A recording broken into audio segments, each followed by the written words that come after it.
सभी को श्रावण मास की बहुत बहुत शुभकामनाएं। जैसा कि आप सभी को पता है कि सावन का महीना भगवान शिव का सबसे प्रिय महीना है और इस महीने में लोग भगवान शिव की बहुत आराधना पूजा करते हैं और भगवान शिव को रिझाने की और मनाने की कोशिश करते हैं।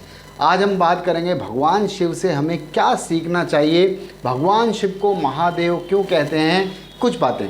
तो आप विद्यार्थी हैं तो विद्यार्थी को लेकर भगवान शिव से सीखने के लिए बहुत सारी चीज़ें हैं। सबसे पहली चीज़ की हम बात करते हैं मेडिटेशन, ध्यान। यानी भगवान शिव पूरे दिन आंख बंद करके अपनी कमर को सीधी करके एक तीसरी शक्ति के लिए हमेशा आराधना करते रहते हैं, ध्यान लगाए रखते हैं, जो उन्हें देव से महादेव बनाती है।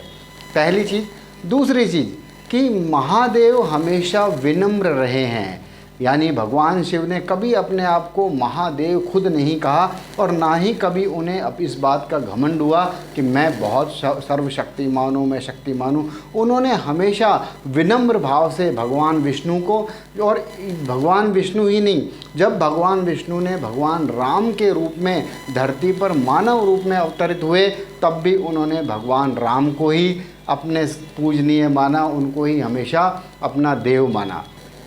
तीसरी चीज़, जब समुद्र मंथन हुआ था तो समुद्र मंथन में बहुत सारी काम की चीज़ें निकली थी, लेकिन एक चीज़ निकली थी हलाहल विष।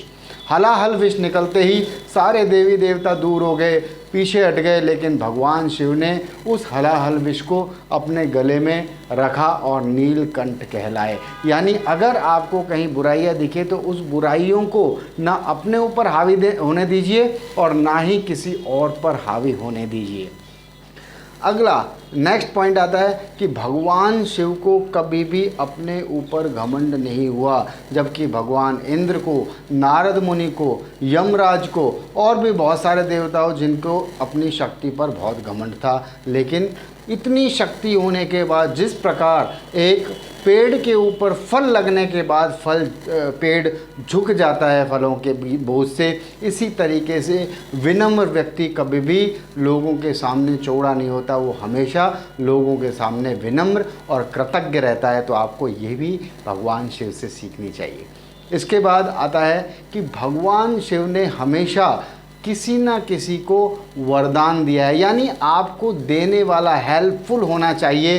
भगवान ने रावण को सोने की लंका दी और भी बहुत सारे ऐसे भक्त हैं जिनको भगवान शिव ने क्या क्या नहीं दिया। सिर्फ सच्चे मन से लोगों ने शिव की आराधना की, उसे भोले भंडारी भी कहते हैं। वो इसलिए कहते हैं कि भगवान शिव थोड़ी सी आराधना में प्रसन्न हो जाते हैं और लोगों की मनचाही मनोकामना पूरी करते हैं। तो विनम्र बनिए, यानी हेल्पफुल रहिए।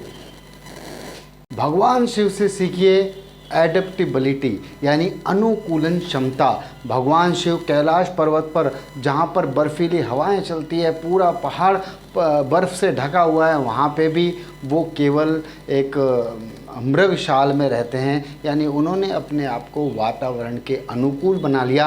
अगर आप नौकरी पेशा व्यक्ति हैं या आप एक छात्र हैं तो कभी भी हमेशा भरोसे पे मत रहिए, किसी और के पे डिपेंड मत रहिए। हर बात के लिए अपने मम्मी पापा को शिकायत मत कीजिए, अपने टीचर शिकायत मत कीजिए। उस वातावरण के अनुकूल होने की कोशिश कीजिए, वही आपको आगे लेके जाएगा।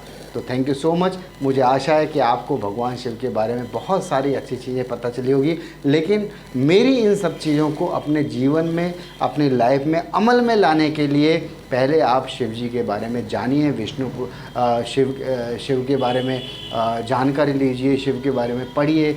शिव बहुत, मतलब शिव एक नाम नहीं है, शिव एक विशाल ग्रंथ है, शिव एक पुराण है जिसे आप पढ़ेंगे तो आपके जीवन में बहुत सारे अच्छे परिवर्तन होंगे और आप सफलता की राह पर आगे चलेंगे। इन्हीं मंगल कामनाओं के साथ मैं गौरव उपाध्याय आपसे विदा लेता हूं। Thank you so much. आपने मेरी बातें ध्यान से सुनी और आशा करता हूं कि आप ज़रूर अपनी लाइफ में अग्रसर होंगे, सफलता की मार्ग पर आप आगे बढ़ेंगे। ईश्वर आपकी सफलता का मार्ग प्रशस्त करे। Thank you so much. Have a wonderful day. नमस्कार।